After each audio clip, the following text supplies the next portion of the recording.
পবিত্র মাহে রমজান উপলক্ষে আজকে আমাদের হলপাড়া এখানে যে 5টা হল আছে সে হলের শিক্ষার্থীদের জন্য আমরা ইফতার বিতরণ কর্মসূচি শুরু করেছি।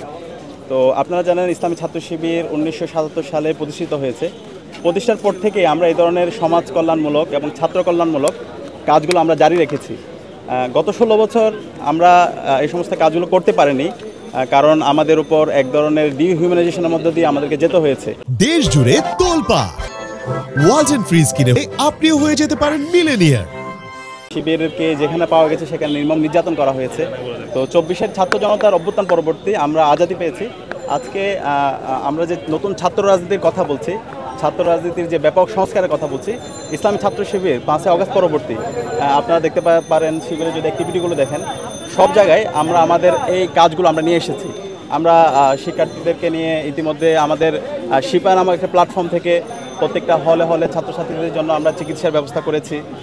এরপর হচ্ছে আমরা সাধারণ শিক্ষার্থীদের মুখোমুখি হয়েছি, তাদের যত কোয়েশ্চেন আছে আমাদের ব্যাপারে, তাদের যত পর্যালোচনা আছে সেগুলো আমরা ডিল করতে চাই।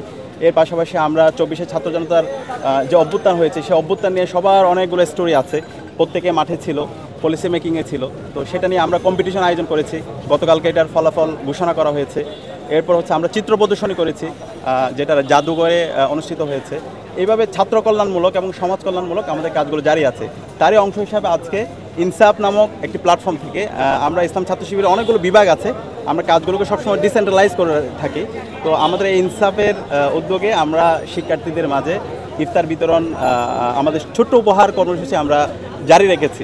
এবং আপনারা জানেন আমরা যারা ক্যাম্পাসে পড়াশোনা করি, এখানে আপনারা অনেকে আছেন ক্যাম্পাসের, আমাদের সাধারণত এই সময়ে বাড়িতে আমাদের আব্বা আম্মা আমাদের ভাই বোনদের সাথে বসে ইফতার করার কথা, কিন্তু আমরা ক্যাম্পাসে থাকার কারণে আমরা ইফতার সেহরিগুলো মিস করি এবং অনেক ক্ষেত্রে আমাদের অনেক কষ্টের মধ্যে দিয়ে যেতে হয়।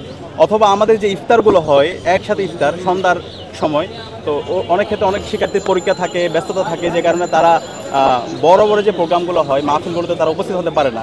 তো সে কারণে আমরা ইফতারের 1 থেকে 2 ঘন্টা আগেই শিক্ষার্থীদের ধারে ধারে গিয়ে আমরা ইফতার আমাদের উপহারগুলো আমরা পৌঁছে দেওয়ার চেষ্টা করছি।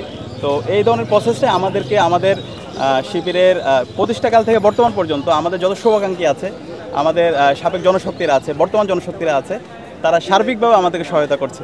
আমাদের 15 রমজান পর্যন্ত আমাদের শিডিউল করা হয়েছে। এরপরও যদি শিক্ষার্থীরা যদি ক্যাম্পাসে থাকে তাহলে আমরা এটা জারি রাখবো ইনশাআল্লাহ।